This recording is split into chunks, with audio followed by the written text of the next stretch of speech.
Hey, so welcome back to the podcast. It's the Insecure Overachiever. I'm Jason Suarez, your host, and on today's guest episode, it's Finn.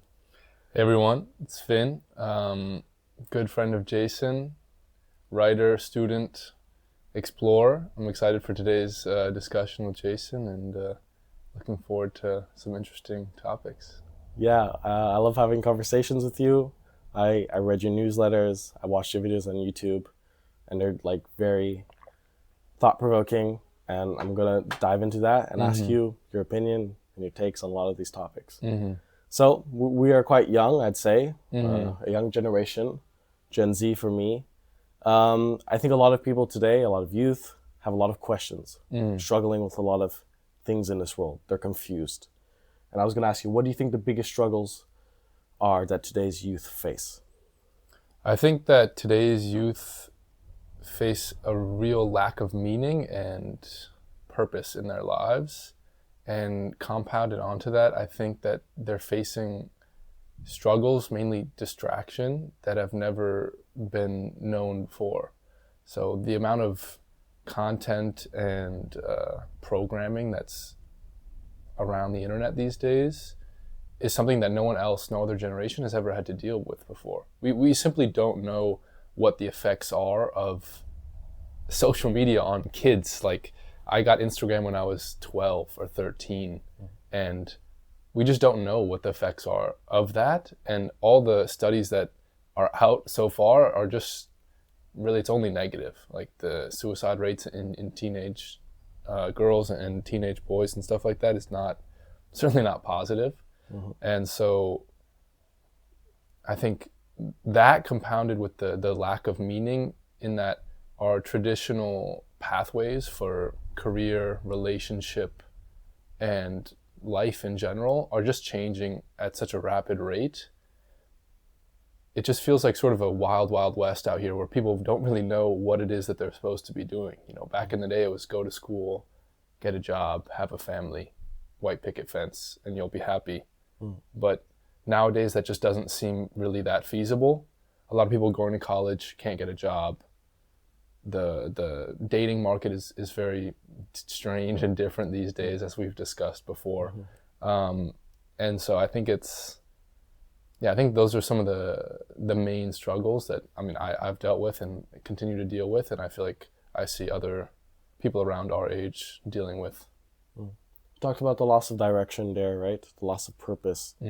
I think also youth today, I actually read this recently, and I really like the quote. It goes somewhere along this lines, which is like, youth today are literally doing everything they were told to do, and they're not getting the results that they were promised. So yeah, we were told we should go to university, we should be studying. You get out of university, you get a good job, you get paid. Obviously, I don't know for every situation around the world, but for example, here in Portugal or in many places of the world, people go out of university and there's just not an adequately well-paid job, and they're kind of like, okay, well, I did what you told me to do. How come you guys aren't keeping your promises, right? More specifically, you touched on the idea of social media and its influence on us. And you left social media many years ago, 4 years ago, if I'm correct, right? Talk me through what gave you that idea initially, and then what made you eventually carry it out, and then what's been the process and the effects that have come from that journey of yours.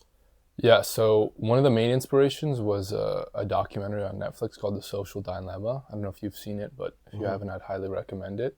But it basically illuminated the ways in which the sinister effects of social media, because we all know that it's not good for your brain, blah, blah, blah. But when you really look into the way that these people in Silicon Valley are purposefully programming and designing these things in order to capture as much attention as possible. And furthermore, they're feeding you what makes you emotional, what gets an emotional reaction, because that's what keeps you on the platform as long as possible. And ultimately that emotional reaction is usually some form of frustration or anger. And so that's why we see this mass polarization, especially in politics today, is that the social media is feeding these people inflammatory posts that make them more and more angry at the other side or at certain people. And it can even be used in especially, I mean, there was cases, I think, in Myanmar or something like that, where the government was tapping into these algorithms in order to control the perception of the general public and push them towards a certain political candidate. And we're talking about places where there's could be dictatorships or certain forms of oppressive government. And that really scared me because I find my own thoughts and my own private world in my head is the most sacred thing that we have. And when you're allowing something to control that and to affect the thoughts that you have, because let's be honest, if you're on social media, whatever, 4 hours a day, and I'm not judging people who are on social media. I used to be on social media. It's part of the world now. There's nothing wrong with it, but you're having thoughts you wouldn't normally have. And that's ultimately that's the truth. And those thoughts are usually not positive thoughts. They're usually, at least for me, and this is one of the reasons I left, was I was just becoming so insecure and so comparative with others, in that I was always wondering, maybe I'm not good enough because I see these people doing this cool stuff and I'm not doing cool stuff in my life. And I think that's one of the main dangers of social media, is just this self-comparison. And that's one of the reasons I left. And I think when I tell people now that I left, they see it as this sort of like grand like decision, but it's much less impressive than that, in that I simply couldn't handle it. It was not like my mental health could not handle it. I'm a person that gets really deep into the things that I do. And so when I was in social media, I was fully in it. Like I was reading everyone's stuff. I was trying to like curate my profile to get the most followers. Like I was playing the social media game, you know? And we can talk more about why people do that and why I did that. But yeah, ultimately it came out that I couldn't handle it. And so I decided to leave. There was some other stuff, like I had a big breakup and stuff like that made me want to leave. And after I did, it was probably the best decision I ever made, simply because it gave me the time and space to pursue what it is that I really wanted to do. And it gave me the time and space to think about who I am and who I want to become as a person, which was the most beneficial thing that I could have gotten at that time.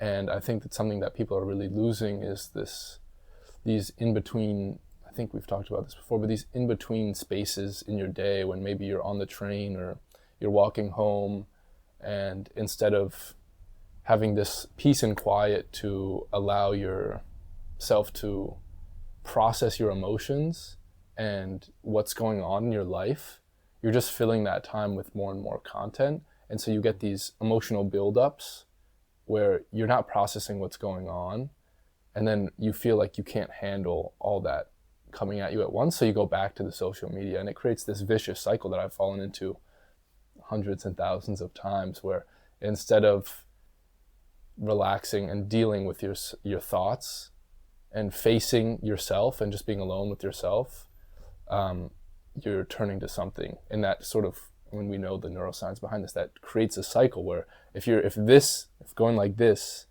makes you feel okay, then every time you don't feel okay, you're going to go back to it. And it's just going to, that neural pathway is going to get more and more enforced or reinforced. So yeah, I guess those were some of the things. Awesome. I love that take. And I mean, listening to you talk, there's so much information to process there, because you touch so many different topics. Let's see if we can just go a little bit into depth into each little one. Obviously, talking about the social, competitive game, one of the big problems is you're no longer comparing yourself with just you and maybe your close circle of friends that is limited by your environment, Mm-hmm. Okay, I grew up here. This is my life. I'm doing the best I can.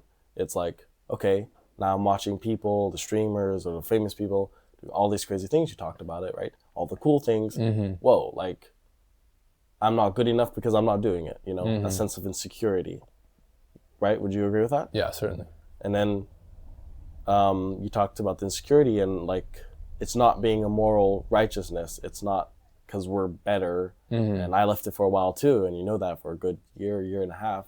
It's not because I was better or you were better. It's just like we couldn't handle it, you know, because of like the depressive effects that it has on you. You took a step away, right? I'm just gonna take a little quote out of your newsletter. I'm gonna read it to you, and you explain it to me a little bit. It says here, the most important step is to take, as always, the first one. You must stop letting society, friends, and family dictate your actions. How, in a world where people naturally group together into tribes and never defer, can we find strength and courage to pave our own path? Yeah, I guess when I was writing that, I was really thinking about the path that I've taken and the way that I see people forced down a singular path by their environment. And I think it's not always easy to tell people or to advise people to make their own path, because life is extremely difficult. Like, you might have certain financial or family obligations that you feel like you need to tend to. But at the end of the day, there's going to come a point when you need to do your own thing. And you need to listen to that voice inside of you that's telling you, this is what you need to do. I think that everyone has their own calling, their own purpose in life, and what it is that they're meant to do. And that might not be the same for everyone. And it might not be you might not be destined to be rich and famous and be a streamer or be a podcaster or whatever. You might be the best, I don't know, basketball player or lawyer or whatever it is. Or it might be something simple, like you might just be destined to live a life of quiet peacefulness. And I think people today, no one really wants that anymore. I don't think anyone is excited to have a life where they're just doing the simple things, enjoying their friends, enjoying their life, and finding purpose through that. And I guess what I wanted to say in that quote is that you need to follow whatever it is that's giving you that feeling of purpose and peace. It might not be something super exciting, or it might be something super exciting. It might be like for you starting this podcast or starting your own business, or doing something like that. But I think, as you know, your family always has an idea on what you should do. Your friends might have an idea on what you should do. And this is something I've been thinking about a lot recently, is even if they're not telling you specifically, don't do what you're doing, there's a lot of even subconscious signals that they send that I'm not really happy with what you're doing. For example, if you become more confident or go through a big change internally, it changes your relationships, because the power dynamics and everything like that are simply different. And I'm sure that's something you've experienced before, which is like with your family, when you change, it's just different, because it's not the same. You're an adult now. You make your own decisions. And so the dynamics between your family start to change. And this is slightly off topic, but it's something I've been dealing with a lot recently, is the sense of loss that comes when you don't have that same connection because you've grown. You know, because I've changed and I'm interested in doing different things now, we don't have that same connection that we used to, where we were just on the same wavelength. We don't have that shared reality. And that's something I've been dealing with a lot recently. So yeah, I don't know if that answered your question. Lovely. Yeah, there's one thing that we'll move into that relates to that I really want to get to. But before that, just emphasizing the part of like the social exclusion that sometimes we have to accept in accepting ourselves, which is the hard part. Yeah. And I mean, I know in my experiences, but I was going to ask you, how have you dealt with that? That's a great question. Yeah, I think everyone, you sort of go through a phase, and I certainly went through that, where you have to find new friends. Like, you have to be willing to be completely alone, or not completely alone. You still have your family if you're blessed to have family, but you have to go through a period where you're okay with being alone and not having no one understand what it is that you're doing. And then on that path, then you'll find people that, that resonate with what it is that you're trying to do. And you'll find new friends and you'll find a new community. But there is certainly a period in your life, and I mean, I'm sure it goes through different phases of having more friends, less friends, being more social, less social. But I think everyone has to be okay with being alone and not having people understand what it is that they're doing. And I think furthermore, I think that the extent to which you can do that, the extent to which you can be alone, have no one understand what it is that you're doing, and still be able to say, I'm doing what I should be doing, and not have that confidence go away, I think that's really a big indicator of your success and what it is that you're going to be able to do in your life. Because if you're always looking for outside approval, making sure that everyone around you is okay with what you're doing, you're just not going to have the same focus and energy and drive that you might have if you were more committed and more intentional about what it is that you're doing. And I think you wanted to touch more on the exclusion, yeah, the social exclusion, in that a lot of people don't really want to see you succeed. They might be like, oh, it's nice that you're doing this, but they're not going to go out of their way to support you, most people. And that's, I mean, people have their own stuff going on. There's nothing wrong with that. But a lot of people will say, oh, that's so cool that you're doing that. But they're a little bit scared if you really might succeed, you know. I think it's a great skill and a big indicator of the type of person you are if you can have your friend do better than you and be just purely happy for them. Like, for example, if you got like 1 million subscribers tomorrow, I would only be happy, you know, because you're my good friend and I want nothing but the best for you.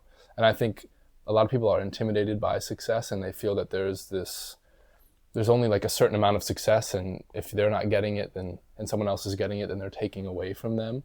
But ultimately, that's not the case. Like, if you're intimidated by someone else's success, or you're trying to stop them from succeeding or not help them, then that's only an indication that you're insecure in what it is that you're doing. I think that helping other people and shouting other people out and not whatever gatekeeping or stuff like that it's an essential part of building community, because ultimately it's not about you. It's about helping everyone and trying to build something for everyone. And that sort of mindset that it's not about me, it's about what I'm doing. It's about the work first and being purpose-led. That's what makes the difference in the people that are really successful. So yeah, I hope that answers your question. I think you hit everything there pretty much.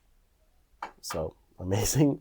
For those who maybe are a little bit afraid of making that leap, you know, they're at that point where they might even listen to what you just said, and they say, I love hearing you say it, and that gives me so much confidence, right?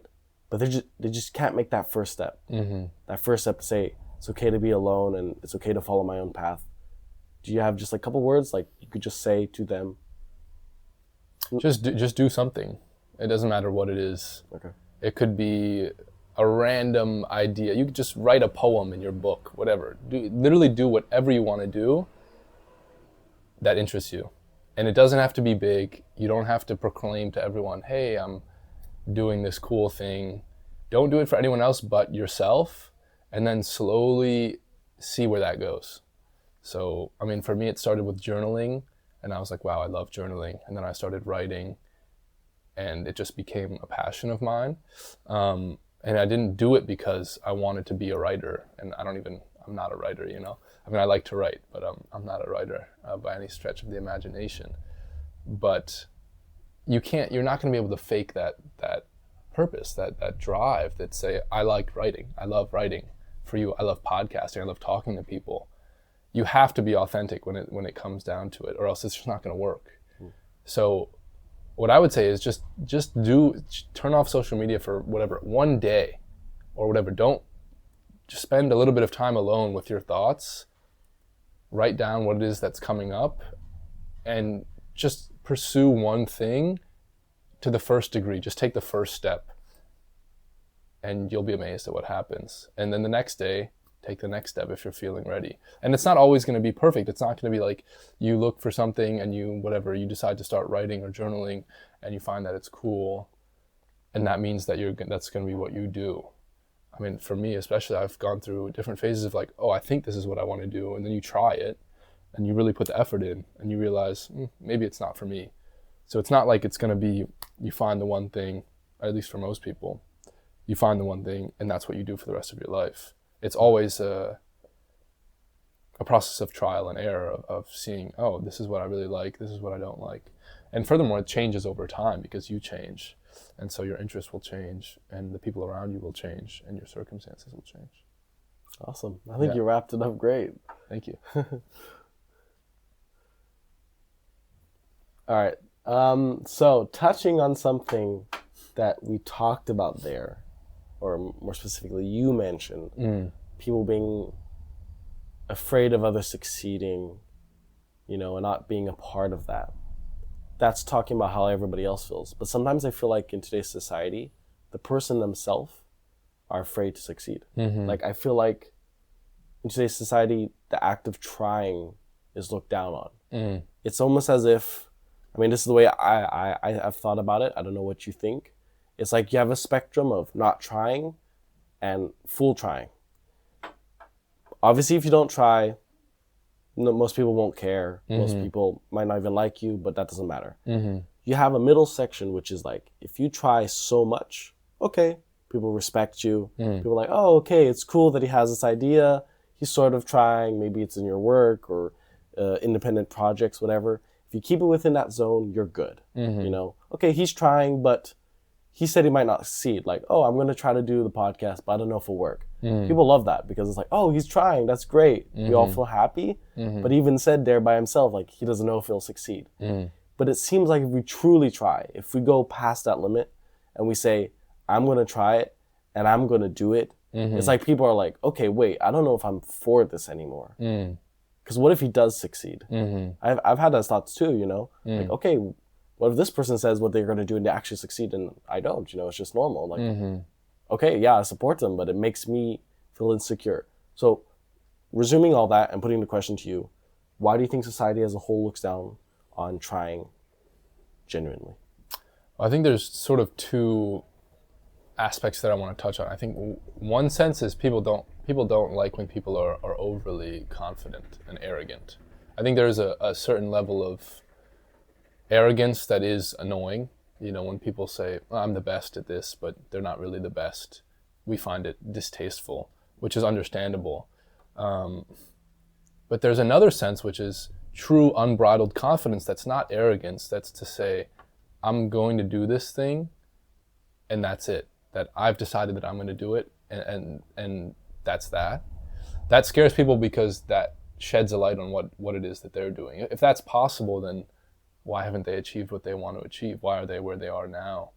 And I think you even find that in personal relationships, when you have a sense of security in yourself and you feel confident in yourself and you don't allow other people's opinions or ideas to change that, it can sort of not scare people, but it can intimidate them because they're not used to seeing someone that, regardless of circumstances, is confident in themselves and what they're capable of.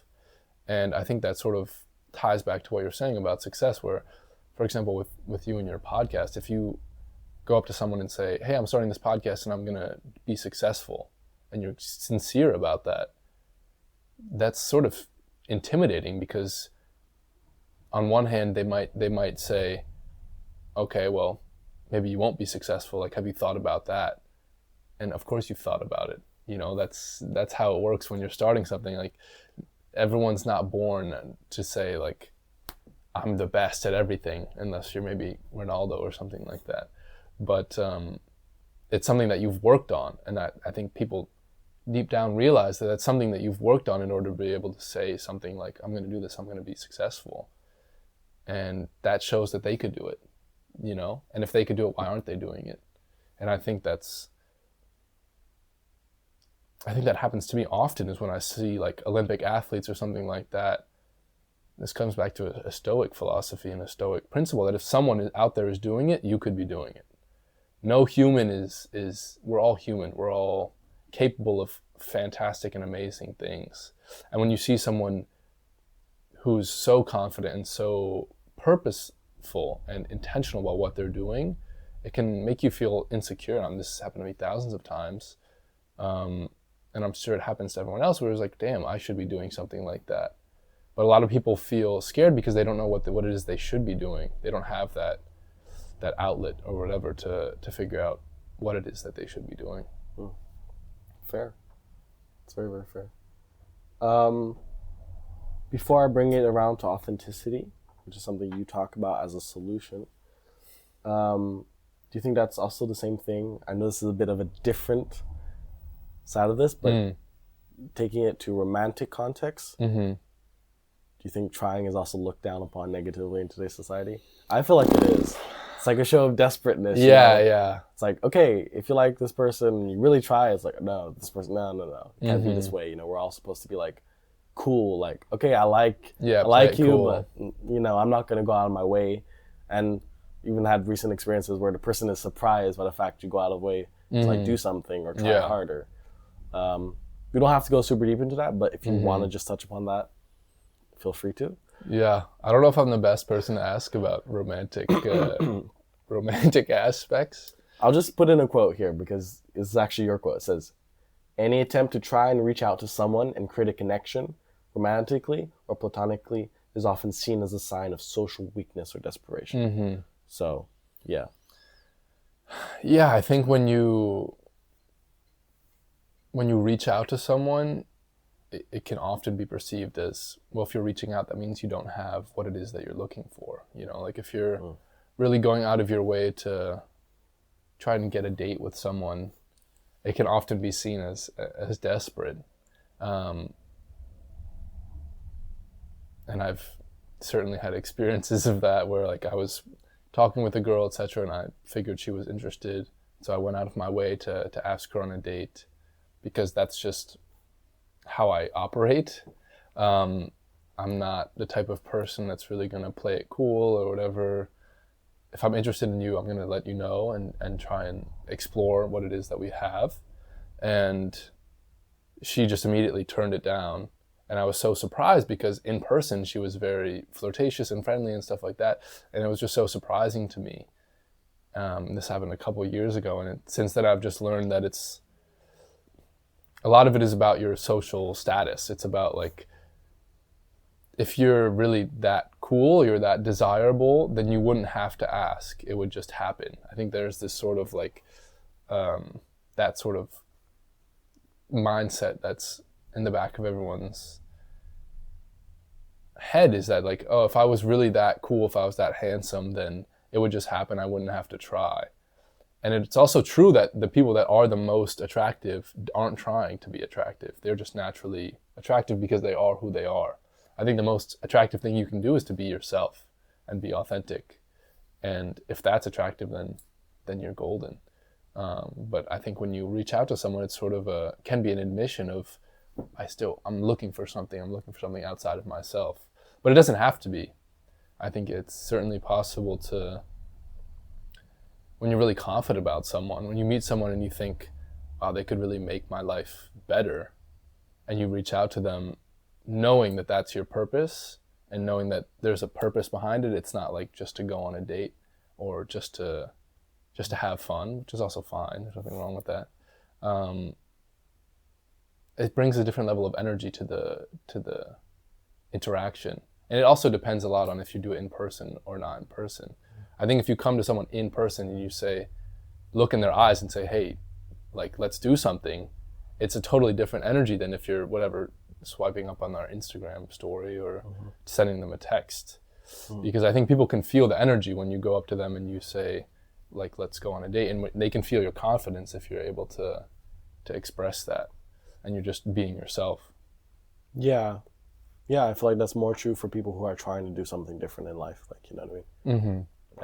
And a lot of, I think those kind of people is because they're trying in so many other areas, that attempt and that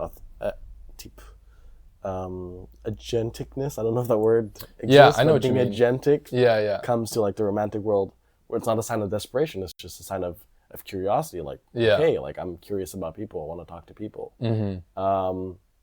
But yeah, so I also hate that status kind of game that we play. It was interesting reading the book about that too.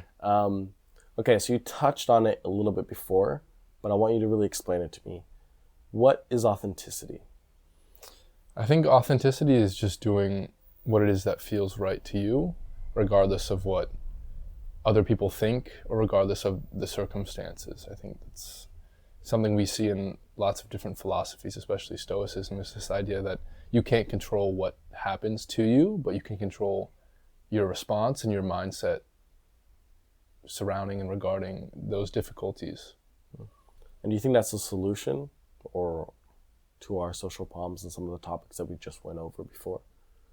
I think so, because when you're going through these extremely complicated things like the social hierarchy, social status games, etc., everything can be really confusing, and it can feel like there's no right answer. Like regardless of what you do, you're going to get judged, etc., etc. But when you're just true to yourself, it gives you a sense of grounding and a sense of purpose and authenticity that can sort of act as a guiding light almost. And once you get used to being authentic and doing what it is that you truly want to do, you get better and better at it, and you get more and more confident at it. It's really a skill that anyone can build. And it's something that I have gotten so much better at, especially since I deleted social media, is that, when maybe 4 or 5 years ago, I had no idea what it is that I wanted to do, what I was interested in, the type of person that I was, who I wanted to be, etc. And through this practice of being authentic, and it's not like you have to tell everyone exactly how you're feeling all the time, because that can be exhausting. It's a game of trial and error, of saying, well, in this social situation, how can I be authentic in a socially acceptable way? Because it's not always, especially in social situations, you have to have a sense of tact and subtlety, in that you can't always do exactly what it is that you want to do. And I think that sort of relates to the shadow and stuff that we'll maybe touch on later, which I'm very interested in. So it's really a game of trial and error, but what I want to reinforce is that your authentic self serves as that anchor, serves as that place that you can go back to. Well, if I tried to be authentic, then what is it that I'm overthinking or worrying about? And you can always come back to that as your anchor in social situations and in general in life. Mm-hmm. Yeah, I think it's great for just, like you said, staying true to yourself and helping you navigate complicated situations that question your values and decision making, in whatever situations you are in, especially social ones where you're tempted to play the status game. You're like, okay, if I do this, my popularity or this will be influenced, but then it can take you downwards. And instead of going on this up and down, journey in social situations or just life, which is you have so many options, so many things you have to decide every day. When you decide, okay, what is most important to me? What is remaining true to me? You kind of just like, okay, this is my path. And you're less confused. And then it kind of connects into all the ideas that we talked about, which is like, if you can accept that, and if you can accept being lonely or whatever, then like nothing really bothers you. So, okay, that's my goal. Whatever the goal is that you set, you just go straight for it. And you're not tempted by the options that you have on the side. Yeah, I think that's really true. I think you slowly get to a point where the only thing that scares you is not being true to yourself. I mean, I find that sometimes is when I'm most angry with myself, or when I feel the most sad or depressed or anxious, it's when I know I'm not doing what I'm supposed to be doing. When I know that in a certain situation I didn't do what's right. I mean, my dad used to always say this phrase, which is that you're never wrong to do the right thing, which I love because it's so true. Like, no matter the situation, if you do the right thing, and obviously there's difficult situations, it's not always easy to know what the right thing is, but I think if you always do what feels right, then it really liberates you and provides you a tremendous amount of freedom in your life. Yeah. I think once people see that you're also following that yourself, they get drawn to you. Mm-hmm. They're like, okay, this person, you know, I might not have liked what he did initially, but I see that he stands true by himself. That's more attractful, and it's more of a leader. Mm-hmm. But okay, that was amazing. And there's this next topic I'm really excited to talk about, because it's actually not one that I've particularly thought about a lot, and I don't fully understand it. So I'm hoping you can teach me a little bit about it, which is, you talk about it in your newsletter, it's your shadow. So what do you refer to when you talk about your shadow? There's two aspects. I think in the general sense, so this sort of comes from Jungian psychology, but in the general sense, your shadow is all the aspects of you that you aren't really aware of, or that you don't want to be aware of. So we have our ego self, or our persona, which is the way that we portray and the things that we know about ourselves. For example, I like broccoli, or I'm a confident person, I like to wear certain clothes, etc., etc. But we have our shadow self, which is sort of the desires and the feelings that we've sort of buried and we're not fully aware of. And often this can manifest and be portrayed in different ways in different people. And there's sort of a more technical answer, which is more deep into Jungian psychology, which is more about goes into the things like the anima and the animus, which is like because basically Jung thought that we each have our own masculine and feminine sides. And the work of developing and growing as a person is to become a fully formed individual that honors both the feminine and masculine sides within us. And your shadow is your, whatever sex you are, whatever gender you are, it's the unlived aspects or the unacknowledged aspects of that sex. So a lot of times, I can give you an example, for men, you might have certain instincts to take control of a situation, or to do what it is that you want to do regardless of consequence, that have to be trained out of you as a child. For example, you can't steal other people's toys. You know, it's just a simple thing that we're taught as kids, which is you need to share. You know, these toys aren't just your toys. It's good to share. It's good to play the game of being a socialized human being. And that's really what the first 10 to 15 years of childhood is so important. Why it's so important is because we're learning how to play that game of being a good human being and being someone that other people want to play with, which is so important because that's how humans develop, and that's how you live a good life, is by being able to know what it is that makes you an enjoyable human to be around. But the problem is, or it's not a problem, but it's just inevitable consequences. Through that, we have a lot of unlived and unexpressed desires. So yeah, I guess that's sort of initial answer into what the shadow is. But then are they, I mean, putting good and bad connotations and negative or positive on a topic like that is very restricting, right? But I guess, are they more negative tendencies? Are they animalistic tendencies? So they can be. They can be both. So Jung talks a lot about how you can have lots of dark stuff in your shadow, but you can also have unbelievably positive stuff.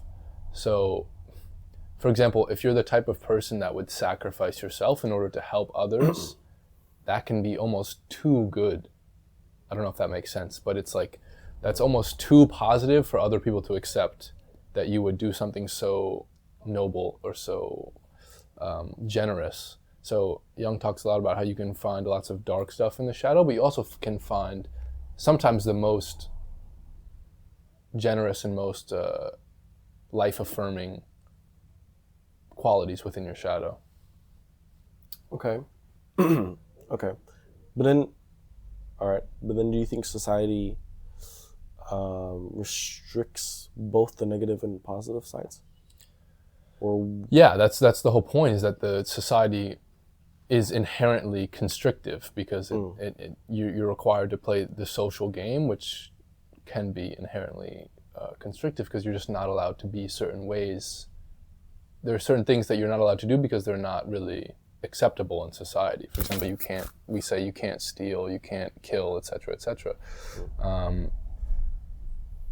And certain people might have those aggressive tendencies in order to do certain things or to take what it is that they want, etc., etc. And those things need to be reined in and controlled. I guess ultimately it comes down to the way that you are and your natural being sort of has to be honed down by society as a child and as you grow up. And that honing down, like that process of saying like, oh, I feel this way, but I can't do anything about it right now, or society says it's not okay, my parents say it's not okay, that creates your shadow. That creates those parts of you that wanted to be expressed in the past, might continue to want to be expressed now, but aren't able to be expressed because they weren't allowed to be expressed, if that makes sense. Okay, that makes a lot more sense, yeah, okay. So it's formed. Okay, interesting. But then this is what strikes my curiosity then, because then you say here, when we as individuals don't recognize and honor the darkness within each of us, we end up projecting it onto others and demonizing other people. What do you mean by that? So I guess this comes down to this idea that a lot of people think that they're really good people and that they would never do anything bad, which almost always just isn't true. For example, I know Jordan Peterson talks a lot about this, which is like, people think that if they lived in Nazi Germany, that they wouldn't have been Nazis. And the answer is, most likely you would have been a Nazi. And this is like sort of an extreme example, and it's a bit scary to think about. But I think people are very reticent to admit that they're capable of great evil or doing bad things to others. But when you sort of deny that aspect of yourself, that's like, oh, well, in these circumstances, I would probably I could do something terrible. You know, I am capable of doing something wrong or doing something bad. I have those urges, or not those urges, but those capabilities within me. When you sort of deny that and you think, no, I could never do anything like that. I could never hurt another person. I could never, this isn't, I'm not trying to say like you want to do that. You're some sort of psychopath or sociopath. But to have, a lot of people have this idea in their head that, oh, I can never hurt anyone else. I can never do anything wrong. But that's just not true. Then that's sort of you denying your shadow aspect. And then what people will do is they'll, as I was saying, project it onto others and say, I can never do anything wrong. It's these people that are doing something wrong. It's my uncle he's the bad person, or it's the Palestinians, it's the Israelis, it's the Russians, it's the Ukrainians. I mean, that's a sort of complicated situations, but it's just like projecting it onto those other people. And you saw that, especially in Nazi Germany, which is, oh, all the bad things in society, it's Jewish people's fault. And that's like the number one example of shadow projection, and that goes into a more, I guess, advanced version of the shadow, which is the collective shadow, which is that we all, as a society, have these unacknowledged feelings, unacknowledged shadows, and we can project them as a society onto other people, and say like, oh, these are the bad people. These are the ones that are not acceptable. And I think the work that needs to be done on an individual level is to admit to yourself that, oh, in these circumstances, I could do something bad. You know, I'm not a perfect human being. It's possible that I could do something wrong. And when you admit that, you gain a sense of power over yourself, because you're no longer naive. You're no longer innocent. You're capable of doing good and bad, and you're deciding to do good, which makes you 10 times more powerful than if someone is only capable of doing a good thing. I don't know if that makes sense. No, it makes a lot of sense. Yeah, it's super interesting because I think it's quite, I'm not going to say proven, but it's quite well known now that, for example, some of those examples in history, like Nazi Germany, are a result of, well, in this case, you talk about the shadow, but a result of circumstances. Like, we hate to admit it, but what we term as evil people or terrible figures in history were a lot of times formed by their situation, as a result of their context. I mean, you talk about it here too. You say we have socialized to hide these darker aspects of ourselves to get along well with others and be able to participate in society. The problem with this is it causes oppression, right? So when that feels oppressive, people over time start to hate it more and more. And I was reading a recent book. It's called The Status Game. I don't know if you've heard of it. I made a post about it recently, and it's interesting how whenever I bring up the idea of like the status game and how it's played in today's society, people deny its existence. People are just like, no, that doesn't exist. And it's like, it does. It's not pretty to admit that it exists, but it does exist. Yeah. And unfortunately, it's the result of a lot of terrible things that happened through history. For example, Germany, where you could argue that if the Treaty of Versailles wasn't signed in the way it was and didn't put those pressures on Germany the way they were, none of that situation would have happened.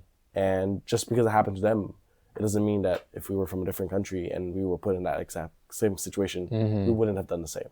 Because most likely we would have done the same. So I almost think it's interesting to read about that and understand that as a way of preventing ourselves from becoming victims to those pressures. One last question, big question here.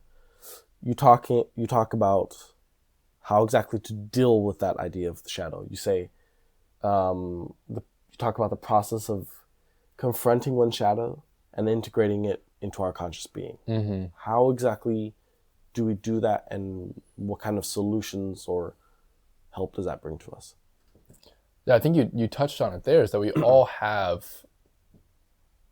like these aspects, these darker sides of ourselves that are just not acknowledged. Like you might be, for example, you might be dealing with your family and you have this feeling of like, wow, these people really annoy me, or I really don't want to be around these people.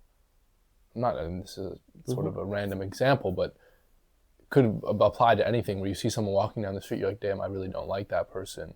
Or you're interacting with your friends and someone says something and it really annoys you and you're like, get really angry inside, but you don't allow it to be portrayed outwardly. And I think it's, instead of, a lot of people will feel that, or something like that will happen, and they'll either judge themselves and say, oh, well, what's wrong with me? Like, why am I feeling this way? I should only feel love and happiness towards other people. Or they deny its existence and they say, no, I don't know what happened, but that's not me.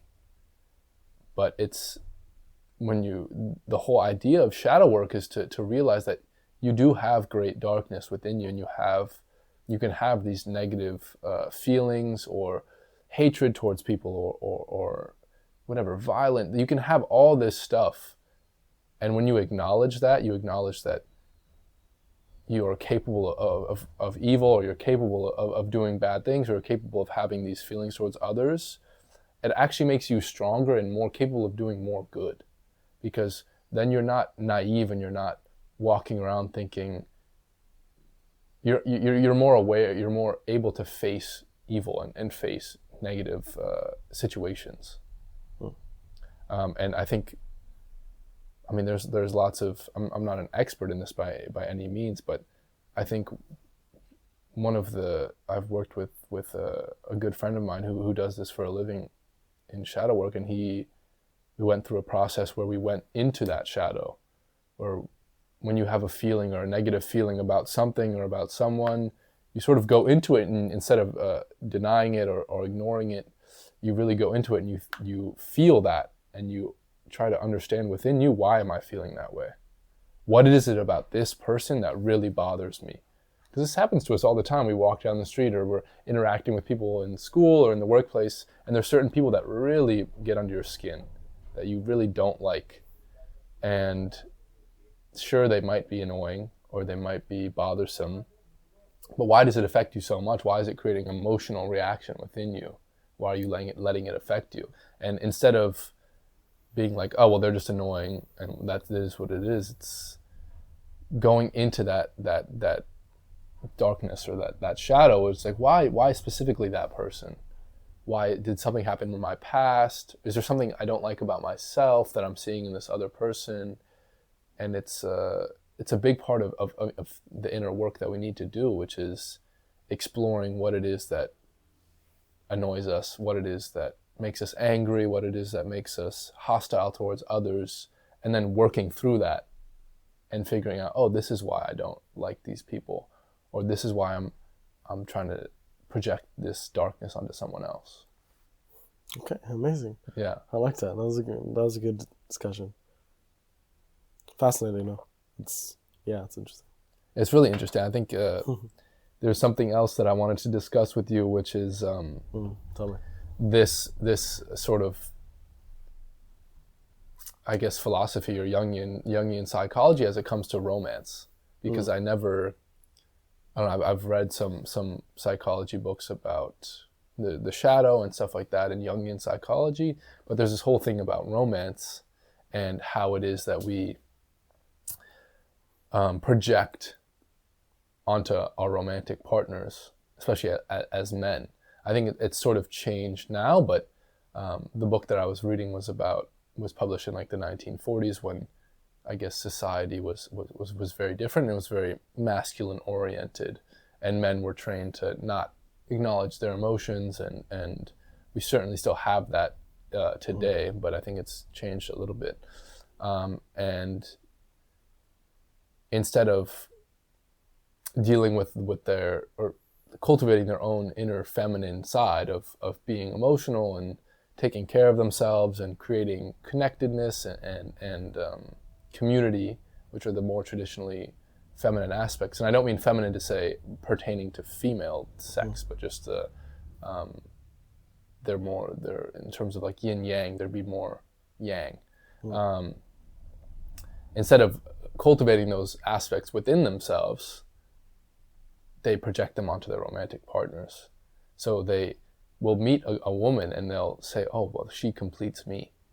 They'll have that passion where when you meet someone that just makes everything click and makes everything perfect, then you're like, wow, like I need to be with this person. And that's what romantic love is. And there's nothing wrong with that. But we have this idea in Western society that our romantic partners are going to complete us, and that we sort of project this almost like spiritual, godlike thing onto them, which is they need to satisfy all my needs, or they need to satisfy all of these like inner desires of what it is it means to feel complete or feel like I'm whole.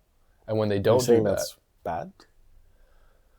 It's not bad, but it's not bad. It's sort of it's the beauty of Western romance, but it's also something that you have to do consciously, because if you don't, then you're going to meet a woman and she's going to be perfect, and you're going to project this spiritual aspect onto her. But then after a year, something's going to change and she's not going to fulfill that need within you, and you're going to blame it on her instead of realizing that that's your own inner work that you need to do. Okay. I'm not sure if that makes sense. No, I'm just trying to put it, because there's so much to that conversation. Yeah, it's a very complicated... Because like it's not just your shadow, then there's like insecurities, and then there's needs, and then there's psychological sides too that's just so deep and stuff. So I'm trying to understand exactly how I should approach it, I guess. I guess it comes down to not seeing the relationship as you projecting something onto them. You're talking about projection of fears, though? No, projection of like the highest of values. So in this book, it talks a lot about as a man, we work and we make things and we're doing all this stuff, but we don't have that sense of connectedness, maybe. That we don't have that, creating community or feeling like we're really connected to the world and to the people around us, and breaking free of our egos and feeling like, everything is connected, like we're all part of the same community. I think masculine energy, at least traditionally, is more about separating. It's more about thinking, like putting things in boxes, organizing, etc., thinking power, stuff like that. And so it's sort of projecting these like the highest of spiritual and connected values onto a woman that you meet. I see. But I guess people had different roles back then. Yeah, this is sort of one, you could say it's outdated, but it's sort of an older version. But I think it's still, for me, it's not really about specifically those things. It's just about the concept of romance, psychology and romance, and projecting certain things onto other people, which is fine. It's part of the process of falling in love. That's why we love people so intensely and passionately. But it talks a lot about how that's fine, but you have to realize that those things that you're projecting onto her is stuff that you need to work on yourself. Like the reason you're projecting it onto her is because you don't feel like you have that within yourself. And if you don't do the work of cultivating that within you, then you're gonna, when things don't go wrong or you don't feel complete when you're with her, you're gonna blame her, you're gonna leave, and you're gonna find another woman to do the same. Okay, but the thing with that is that's why we need another person, I feel like. That's the thing, is that he talks about this. It's kind of like, yeah, I guess we should develop that side, and that's a good point. But like, that's why we need, I mean, I don't know if it's possible to be a perfect human and have every side of us developed. And I don't even know if that's the main goal of our life. But I guess that's why we do find satisfaction in finding somebody else, which is why I think people who do find everything in themselves find it very hard to date. Because like, okay, why do I need this person for this or that outside of like maybe physical needs or emotional needs? And the idea of completion is very like, you know, wishy-washy. It's like soulmates. It's like a lot of these topics. It's like, it feels very like pretty, ethereal and not attainable. I guess it's attainable, but I don't know. I know what you mean. I think his point in the book is that it's sort of part of the process. Like it's not something to be avoided. It's part of the process to go through this, and it's more to see the other person as a real human being instead of seeing them as like this figure that completes you. True. I don't know. I don't know if that makes sense. I think that made. Yeah. The whole point is to just honor them and accept them for the normal human being they are, with their faults and their strengths and stuff like that, instead of projecting the sort of like wow aspect, which is fine. That's how you fall in love in the first place. But instead of becoming upset or becoming disillusioned with that person when that sort of wears away, you need to honor their human uniqueness and their sort of regularness or normalness. Yeah, I love them for who they are. Right? Yeah, exactly. Yeah, okay.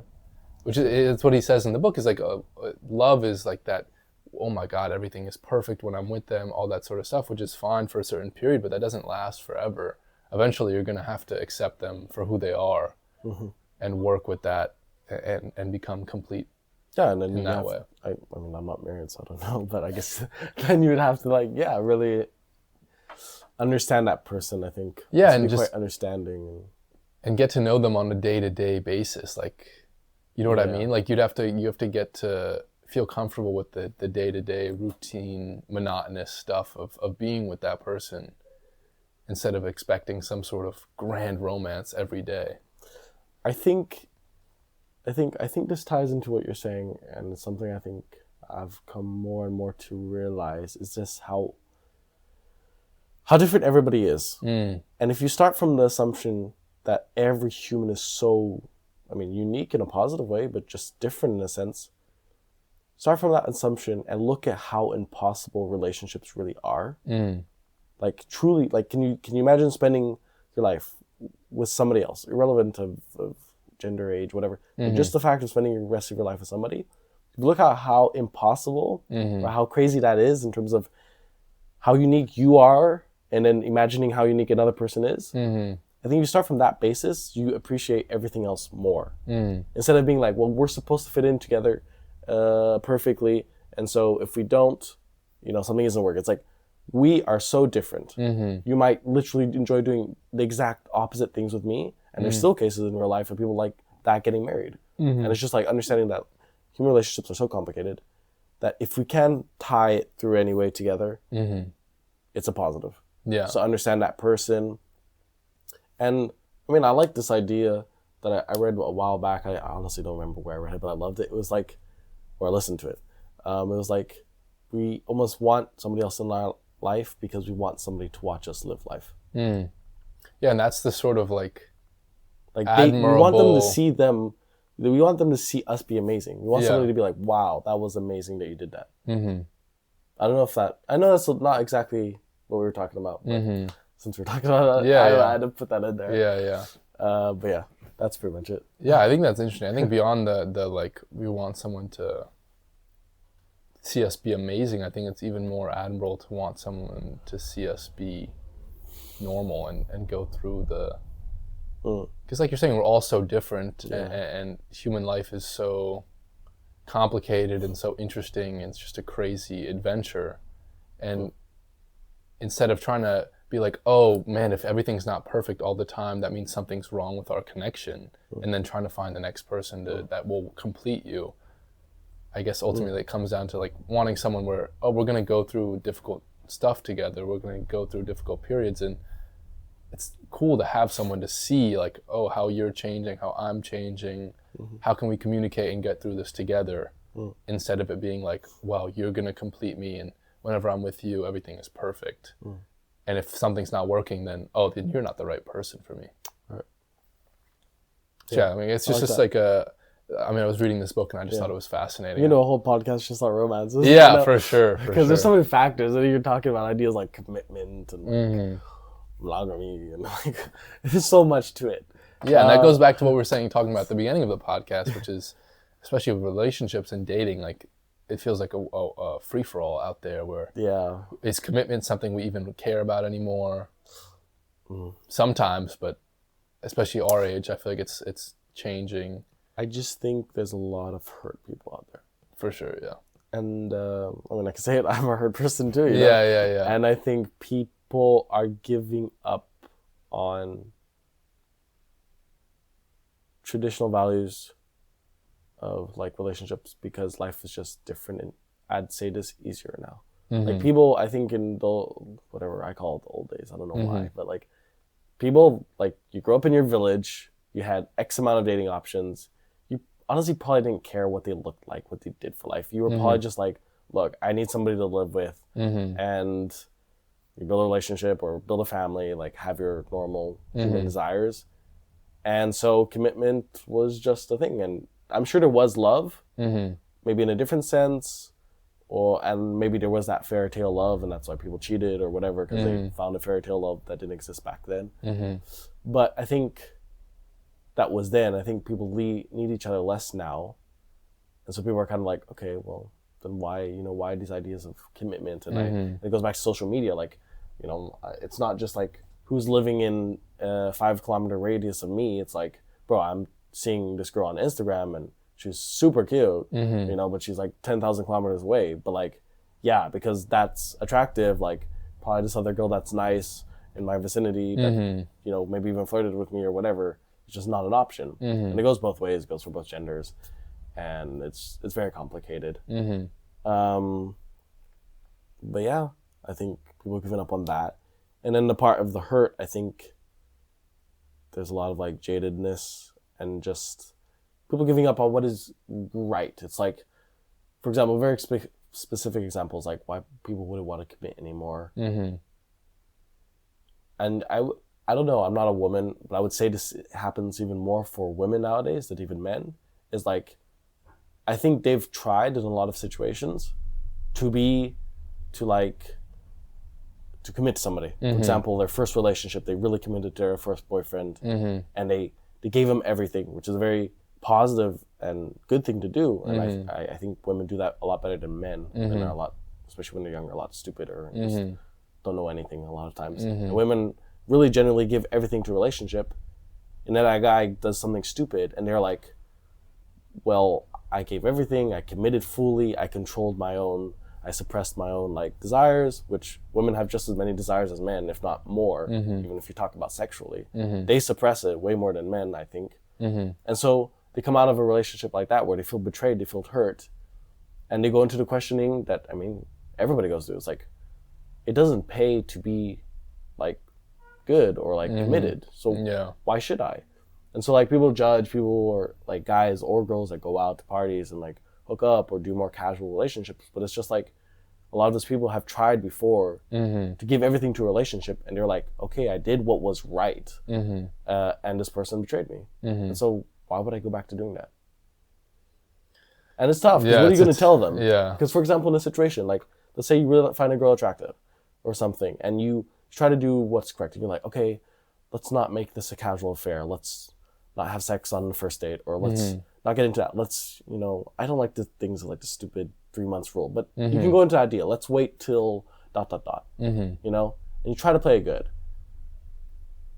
Probably, like, maybe after a couple dates it fails, and that person goes and, like, has sex with another person, like, randomly on a night out. And you just feel like, okay, so I did everything that was supposedly right in hope of developing something more long-term. And this person who didn't do anything for this girl or guy, all of a sudden one night got everything that I wanted with this person, but I waited for. But you have to understand that right there, what is it that you want? Because the way you just framed that whole thing, your goal was to have sex with her, which is fine. No, but we have human desires. Of course, I'm not saying that, but you're saying like that guy got everything that I wanted. But did he? He just got one night with her. That doesn't mean that they're gonna date. That doesn't mean he got the real connection. And I think that's sort of the big... But that still hurts. It still hurts for sure, and it still sucks. But I think that's... But then that's what I'm saying. It leads into like this negative spiral. Well, then you say, well, I don't know. It's hard to explain. If you get into this negative spiral where it's just like, what's the point of doing anything good? I don't know.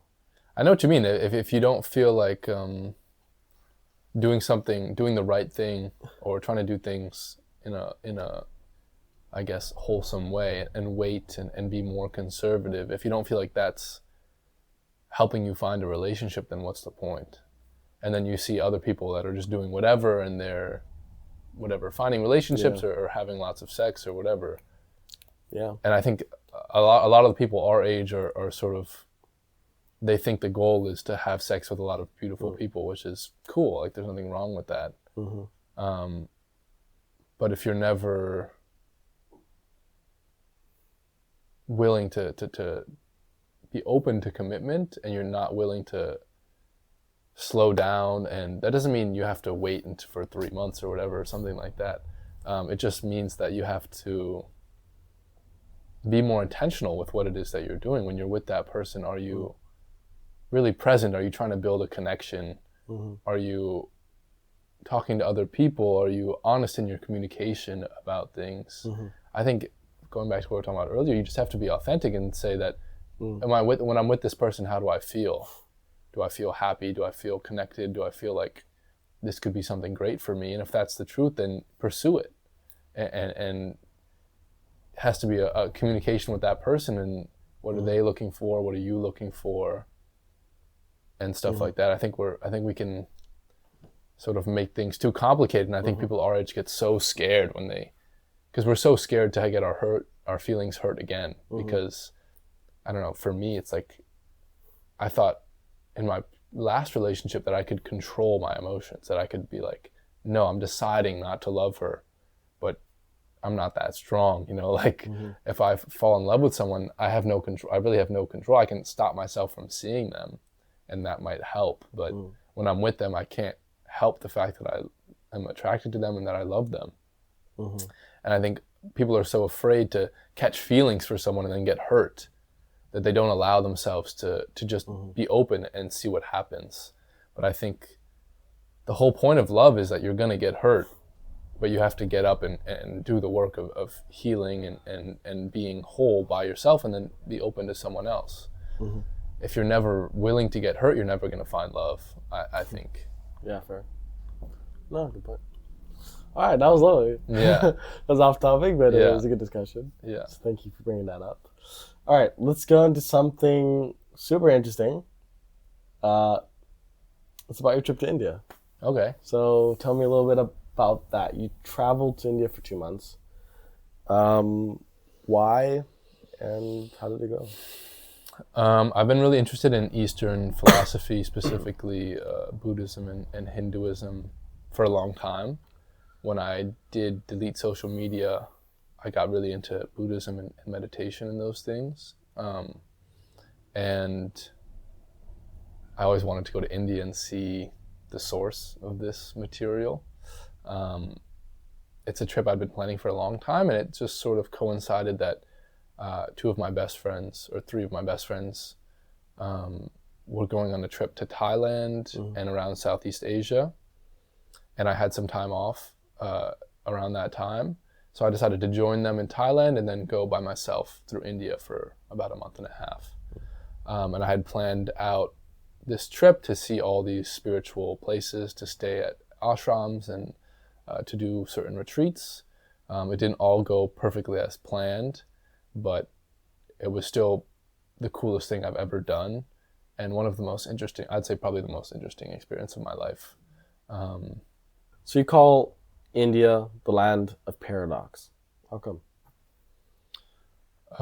There's a couple of different factors. I think because it's so intense in so many different ways and so different, that it sort of shows you the complete opposites altogether. I think the biggest example I had is the amount of people that are trying to scam you is unbelievable. And you have this really like almost primitive like survivalist thing where like people there are really just trying to survive, and they're doing whatever it takes to survive, and they're willing to scam you, they're willing to steal from you, etc., etc. But at the same time, there's people there that have a spiritual sense of goodness and generosity that will absolutely blow you away. Like I met a guy that literally took the shirt off of his body and gave it to someone else because they needed it more than him. And it's just something you don't really see here that often. Of course, you have amazing people here that are super generous, but it's like you're seeing people, and that guy wasn't like, compared to a Western person, he's very poor, but he's willing to do something like give someone his shirt or give someone his last meal, because that's just the culture there for some people. And I think I had some other examples in the newsletter about... I think you compared a little bit the Western philosophy for life and Indian one, in the sense that we in the West strive for at least the financial or superficial success. We live in the nice houses, we live with the cars, but we have like not a less righteous being, but it seems less righteous. And in India, it's a country, where people aren't necessarily striving to be the most rich or the most successful, but they have that impurity, the purity that you were kind of talking about, but they're striving for like this greater, being better humans in life, and like that being the paradox of like poverty but righteousness, and not poverty and not righteousness. I know it's not that black and white. It was something along that lines, and obviously you being there and not me, I wanted you to dive into that. Well, it's interesting because India actually does have a big like toxic work culture as well.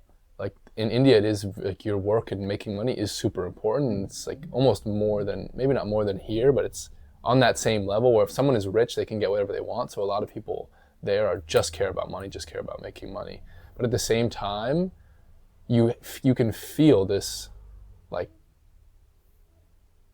decades, not even decades, thousands and thousands of years, like sort of undercurrent throughout the society. And you see people that don't care at all about material possessions or anything like that. They're looking for something spiritual and inner, and it's completely respected. It's like a part of like you see a guy walking down the street who's barefoot with like orange robes, and he's covered in ash because he's like bathing in the ash of people that have recently passed away. And it's just normal. It's just part of the society. It's like, yeah, he's on his own journey. Whereas here we would see that guy and be like, that guy's absolutely out of his mind. He's insane. And so there's just this, like you said, this paradox between people that are really poor and really don't have much, but at the same time have everything, and not obviously not all of them, but some of them. I have this like integrity and spiritual sense of wholeness and purpose. I think that's one of the interesting things is you meet someone there who's extremely poor, doesn't have much, their life won't change that much. And if you met them here, they'd it have all these complexes about like, oh, it's my fault, I'm not good enough, I need to do more, etc., etc. But for him, he's like, no, this is I'm right where I'm supposed to be, because it's not about possessions, it's not about success, it's not about what it is that I'm doing, it's about my own spiritual success and my own spiritual journey. And so it's just like a different mindset that we don't have here, which is, it's not about material success, it's not about the ego, it's not about the outward appearance of things, it's about your own inner journey, which is something you can feel there so strongly, and here you don't really feel it the same way. Okay, I like that. That was one of the things I read. I was like, wow, that's so interesting. But okay, I have a quote, an extract from the newsletter, and we'll dissect it a little bit, or hopefully you will. You say here, as a Westerner, I've often heard doing the right thing championed, but when rubber meets the road, so to speak, it is set aside. In India, you are confronted face to face with the inadequacy of your excuses and the frailty of your security. You see and meet so many who have given up everything we hold so dearly in the West in order to live a life of unconditional devotion. This starts to break down the unconscious assumptions you hold about what is important in life. If there are real people who live on next to nothing and have almost none of the material comforts we have in the West, and yet feel truly fulfilled and secure in their lives, then what are we striving for? What is it that we sacrifice ourselves in the rat race, chasing things we don't need to impress people we don't like? There's a lot there. Yeah, there's a lot there. I haven't read that newsletter in a long time. I mean, if you want to just start off, I wrote here, if you want to start off with the first sentence, which was, in India, you are confronted face to face with the inadequacy of your excuses and the frailty of your security. What does that mean? I think that means that I think a lot of times here we have this concept that only like super rich people can be generous, or only it's only once you are secure, or once you're like fully secure financially, whatever, then you can give to others. We have this sort of like selfishness, and I'm not trying to blame anyone or make anyone feel bad, but when you come from that mindset and then you go to India where you see people that literally have nothing and don't feel that way, they're like, oh yeah, I'm willing to give away whatever I have. And they're still, and that is what provides them with their sense of purpose. Then you're like, well, what am I waiting for? You know, I think we're always striving to make more money, to do more, to be better, to get more. And then we're like, oh, once I have this, once I've made my money, once I've done my business or whatever, when I've done my thing, then I'll be a good person. Then I'll try and give back, or then I'll be more generous. But it's just impossible to be true to yourself when you see it in person. That, well, that's not true. Like, that's just not how it works. You have people here that are, and I guess this is what my biggest takeaway from my entire trip is, that there is no, it's not about what you have, it's not about what you're doing, it's not about anything more than what it is that you are within yourself.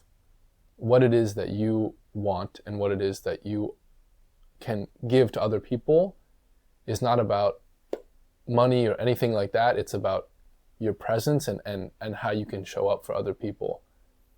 So, for example,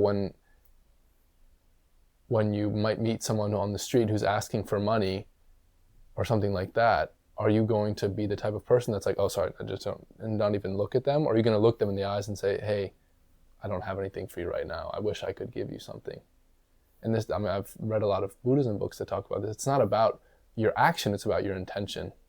So when you meet someone on the street and they're suffering, are you someone that looks away and doesn't even want to acknowledge that? Are you someone that says, like, look, I feel for you. I'm here for you. You're a fellow human being. And do you have that mindset to say, well, we're all human beings. We're all brothers and sisters. We're all here on this similar journey. And we don't need to, I think in the West, we like compartmentalize ourselves, where instead of like opening up ourselves and opening up our heart to this person, we're like, oh no, I don't I don't want to see that. I don't want to be aware of all the difficulties that someone else might face, that maybe if I was in the same situation, I would do the same thing. And so I guess it just sort of, and it's something that I think I've lost since I've left, not completely, but to a certain extent, is that capability to really be present and aware and with other people, which I think is so deeply cultivated there.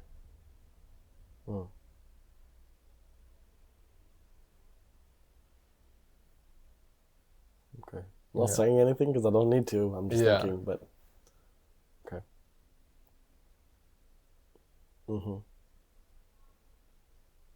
Yeah. And you talk about here the life of unconditional devotion. That's curious. I guess that refers more to the people that are truly like living in temples and devotees that have given up all. For example, I did like basically a 2-week silent retreat at a Buddhist temple in the north of India, and like those monks they don't have money, like they don't have sex, they've given up all, they're never going to have families, they've given up all worldly desires in order to pursue a different aspect of life. And here you just don't meet people like that, and it's just they're in such a different frame of mind. And it can be so refreshing because you, I guess, get a glimpse of what's possible and a reminder of what it is that we're capable of as humans. Yeah. I specifically left this part to be unscripted, like in the sense of questions, because I think this is a very open topic and very curious. It comes, I think, at a larger question that I have a lot, I'm sure a lot of Western people have, which is, what is the right way to live life? What is the right thing to do? Not in a moral sense, but like I don't even know, but that's the point. In what sense? Why do we have this kind of like inner being that tells us, okay, this is the right way to live life, and you have to follow that, otherwise you're not living life correctly?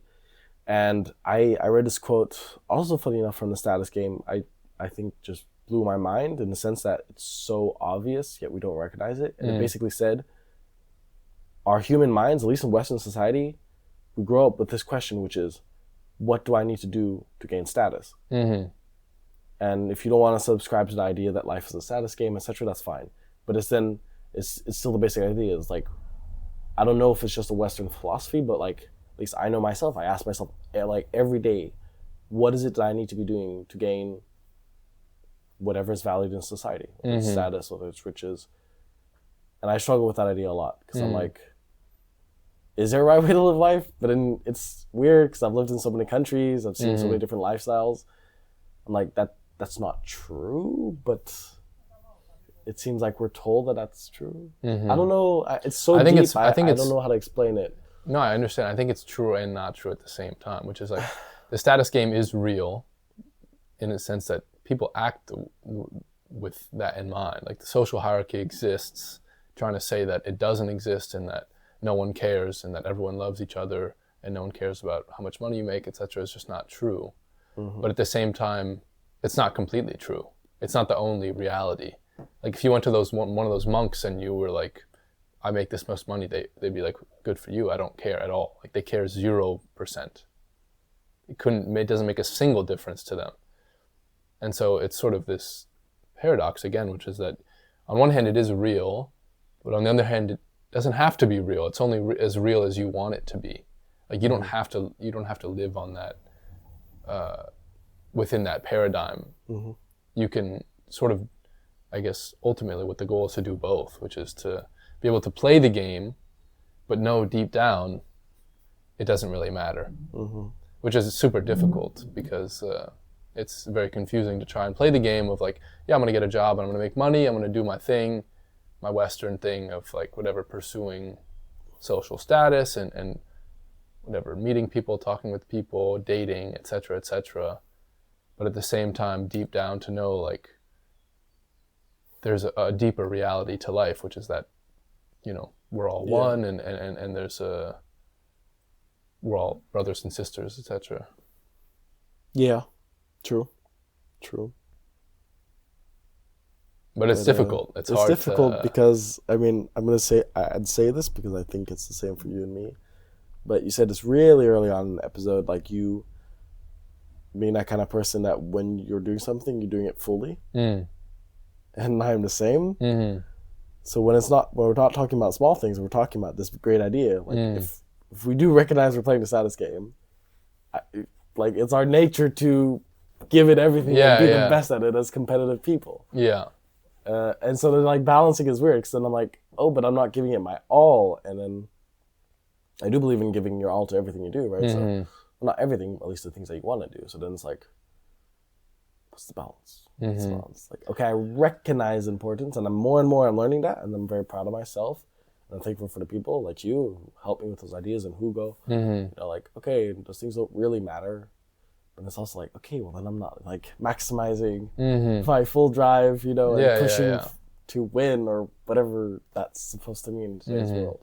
So, that's finding the balance between those is what I struggle with every day. You know, like that's what I'm trying to do in my life is find a way to honor both of those things at the same time, which is to say, I was born in New York City, the money-making capital of the world.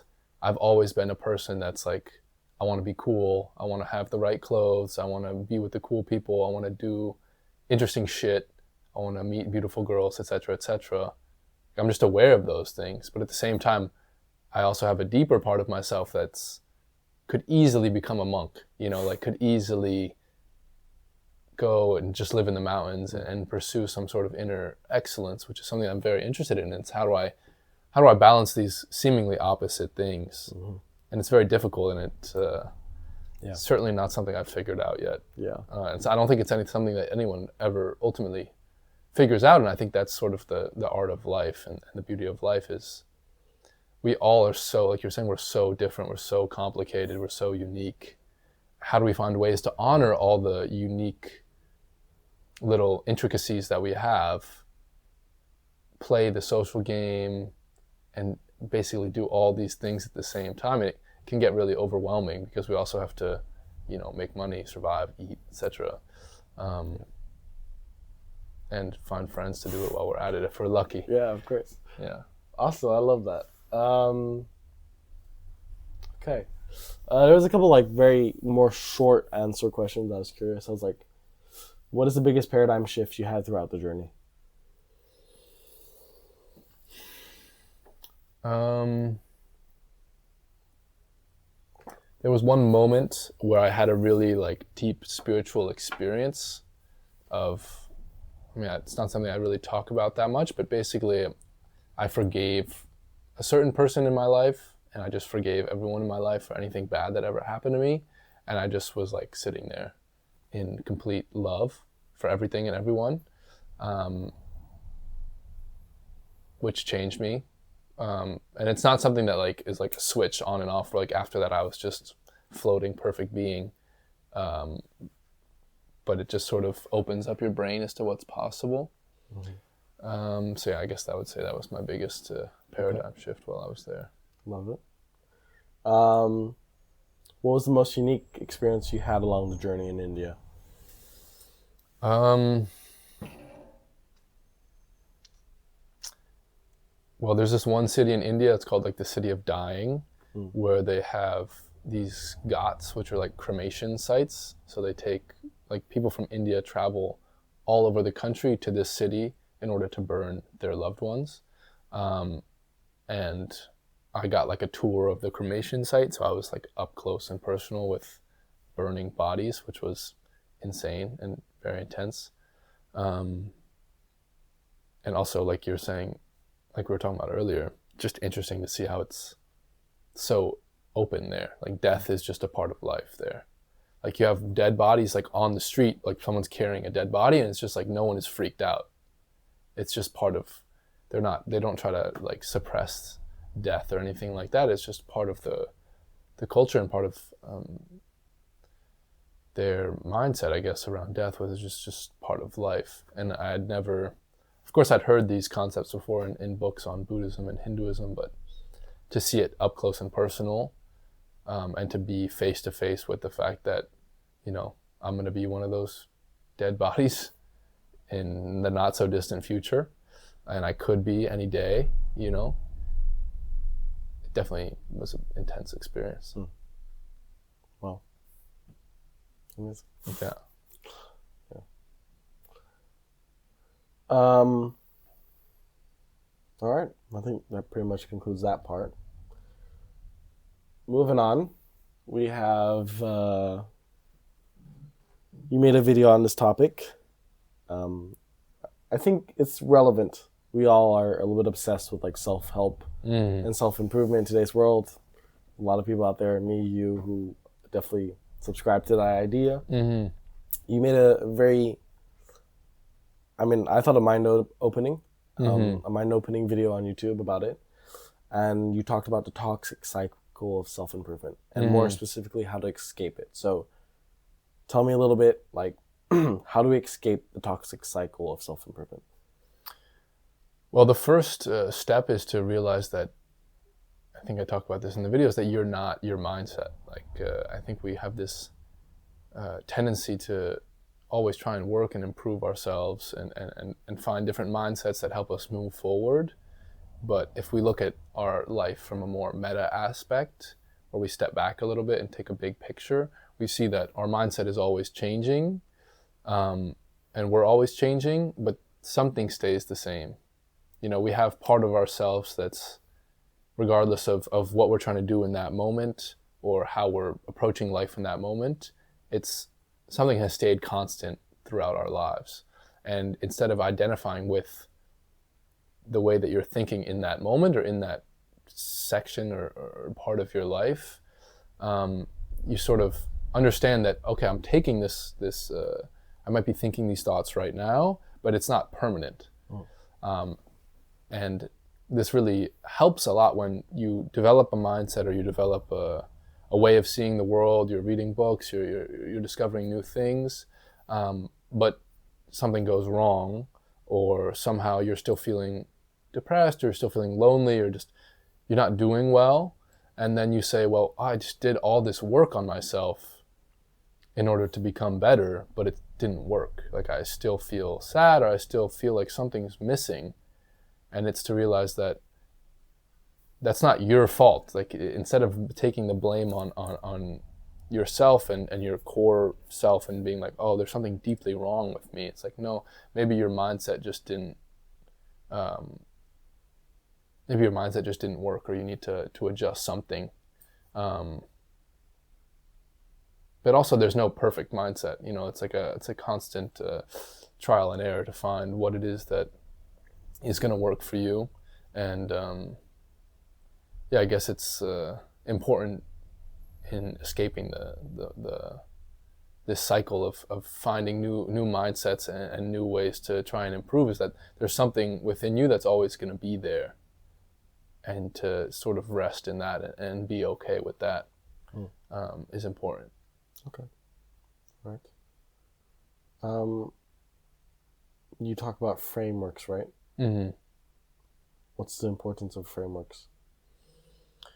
What are frameworks? Frameworks are sort of a more meta mindset. So you're like mindset about mindset. So if you think about like, oh, this is who I am, this is where I'm going, this is how I'm going to get there, that's sort of your framework. So for me, it's always about trying to grow and learn new things and be open to new experiences and to push myself, but also take care of myself, etc., etc. And I have this sort of meta mindset around my life, which is that no matter what, try and do my best, always try and recalibrate and think about new things. And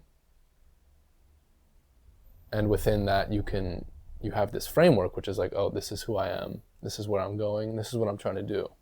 And I guess that's what a framework is. Okay. I think the cycle of like self-improvement does really exist, and I was very surprised when you talked about it and very impressed, because I think it's a really important discussion. I think it goes along with something I've been learning about, like about life coaching and therapy and a lot of these things. A lot of people want to feel good. Mm-hmm. They don't want to be better. So self-help kind of gives them that solution. It's like you read the book and you listen to the talk or the podcast, whatever, and you feel the satisfaction in me. Okay, I listened to this. I'm going to change. Mm-hmm. And they end up not actually changing. And that for me is like the cycle. It's like motivation to change, listening to something, saying you're going to do it, not really doing it. Mm-hmm. And then going back into that depressive state that you kind of mentioned and you talked about in the video. And then you, again, okay, I'm feeling like crap, so let me go read a self-help book and make myself feel better because I'm so enlightened or whatever. And that's very easy to get trapped into. And I think we can like kind of escape that by just action and like doing things. Exit velocity. You also talked about that, exit velocity. And in a sense, even doing this podcast is a bit of that. Because I at least was a little bit caught in that, where I'd even go to my mentor sometimes, and it felt like every time I went back to my mentor, I'd done a full cycle. And he would even say, like, it feels like you're going in a circle and you never leave the circle, which is, I'm troubled. I read a book, or I go to him and we have a talk. I feel inspired. I go home, I go back to doing everything I used to do. And then it was like, okay, well, I'm just still stuck here. I don't know if you experienced that. Certainly. Yeah. So, I mean, that's... Yeah. I guess I've come to the conclusion that no book or whatever, no mindset change is ever going to make you permanently happy. I think we're all looking for something to make us feel better and feel more okay with ourselves and where we're at. But there's nothing, looking for something outside of yourself to fix something within yourself is never gonna, it's never really gonna work. Like all the work that you need to do and all the things that you need to do to feel better about yourself is always gonna come from within you. Of course, you can read a book and that will inspire something within you and you might make a change. But yeah, relative to this, and you kind of talked about it with like the books and reading and inspiration. It's just like, I think it was recently, I think it was like July, I found myself finally ready to take that step of like exiting the self-help cycle and actually changing my life a little bit. I think for people that are really looking to change their life, it's so easy to get caught up in the self-help cycle. And I was literally at a point where I think I run out of books to read, and I'd ordered a bunch more, or like, I don't remember exactly. And I was thinking to myself, okay, what book do I need next to like help me level up my paradigm, to help me become, successful, or like help me change my life? And I had like a euphoria moment, which is, I just like was standing in my room and I was like, the book is not going to change your life. The podcast that you're listening to is not going to change your life. It's just what you're going to do. And literally I said this phrase to myself, there's no like X more amount of books that you're going to read that's going to make you X more successful or change your life. Like, it's literally just doing what you have to do and breaking the cycle by doing things. And it's interesting because there's like two moments of euphoria when you read like a lot of self-help topics, and even probably with your journey like in Indian things. There's one where you read it in a book and you're kind of like, okay, action is the thing that changes your life. You kind of like tell yourself that you believe it. It's like a conceptual understanding. Yeah, it's like, okay, I believe this, I'm doing it. You're not actually doing it. When you finally decide to change, like 2 weeks later, you'll actually understand the concept. I know this is a little bit off topic and like irrelevant, but it's just something I've been thinking about recently. It's like, you can read all you want and then the ideas can go into your mind. So you actually do it, they don't make sense. When you do it, then it snaps. Yeah.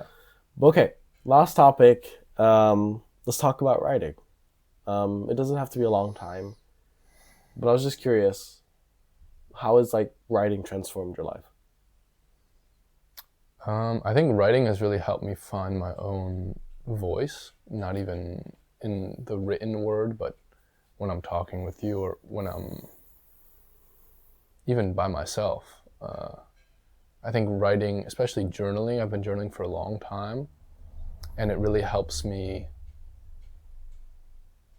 contextualize what it is that I'm doing and to see what it is, see the course of my life and not feel like everything is trapped in my own head. Because I think when you write something down, you can see the cause and effect of it, where you're like, oh, today I feel anxious because of this. Today I feel stressed because of this, or today I feel happy because of this. And you sort of start to see the cause and effect of your life. Or you start becoming more understanding towards yourself and less judgmental, because you see why you're feeling a certain way. You know, when you don't write anything down or you don't let anything out, everything sort of becomes really jumbled and confusing, where you're like, oh, I'm anxious, but I don't really know why.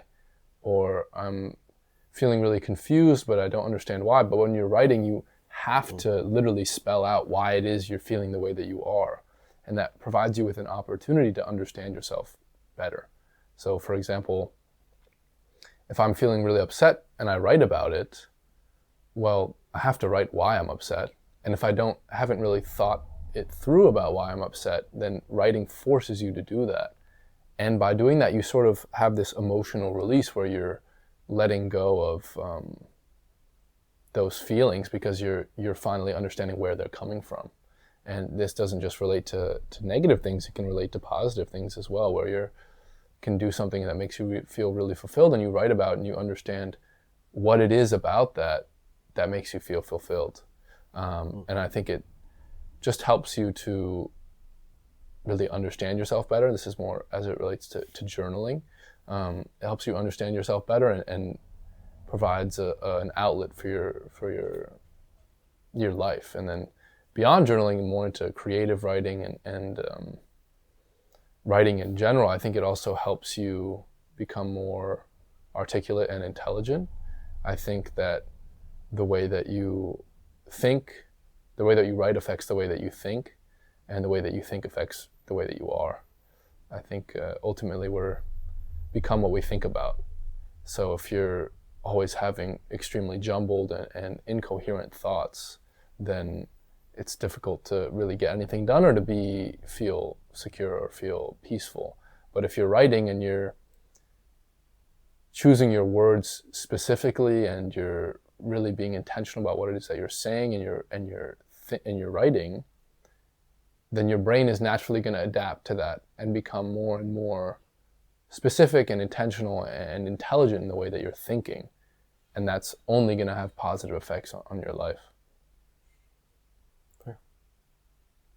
Like it. Yeah. All right. And that pretty much concludes most of the topics that we talked about. And now it's just like a little bit of unique questions I ask every guest. Mm-hmm. And you do have a question from Hugo. So okay. I'm looking forward to that. Did he know it was going to be me? No. Basically, it works like every guest will leave a question for the next one. Okay, and you will do the same. But that will be one of the later ones. There's a couple options here. I think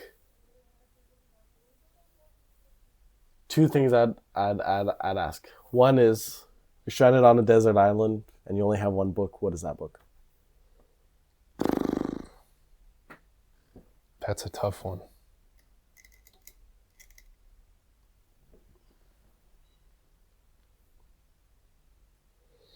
I think it would either be the Bhagavad Gita or The Heart of the Buddhist Teachings by Thich Nhat Hanh, or maybe Meditations by Marcus Aurelius.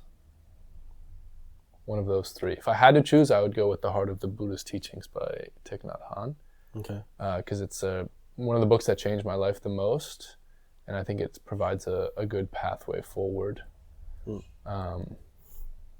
yeah, I think I'd choose that book. Okay. What is your dream? If you want to share it. If you don't, I can switch questions. No, I guess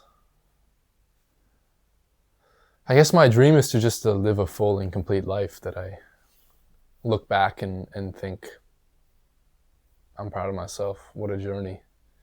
I think honestly my biggest fear is to feel like I didn't do enough, or feel like wasn't true to myself, or I didn't explore and do what I really wanted to do, that I was inauthentic or not true to the deepest part of myself. I'm the type of person that I want to feel and experience everything possible. And I guess that's sort of my dream, is to explore and learn and just be human. Well, amazing. Yeah. Love it. Yeah. Okay, now Hugo's question. When was the last time you created something?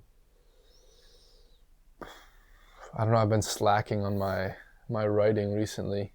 I wrote like a little life update thing for myself, like not even to publish, but just a really deep dive into everything that I'm feeling and how I'm doing right now, which isn't super creative, but still something that I created. And yeah, I guess I've been playing sports a lot. I find that to be a sort of creative act as well. And I've been writing a little bit of poetry. I was thinking about writing one today about my romantic situation right now, which isn't the best. So I guess the last thing was probably the self-life update, which was a really nice experience. Okay, awesome. Yeah. What would you like to leave as a question to the next guest? You can take all the time you want to think.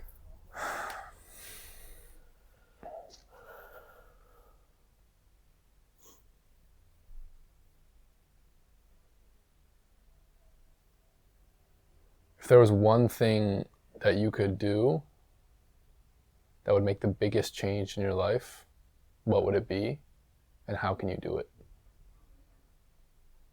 Okay. Thank you very much. Yeah. Very, very much for coming on the episode, Finn. Thanks for having me. Where can people find you? They can find me at my Substack, Finn Noble or Finian Noble. I'd say that's the number one place to find my writing. Sounds great. Yeah. Love to have you on. Yeah. See ya. Thank you.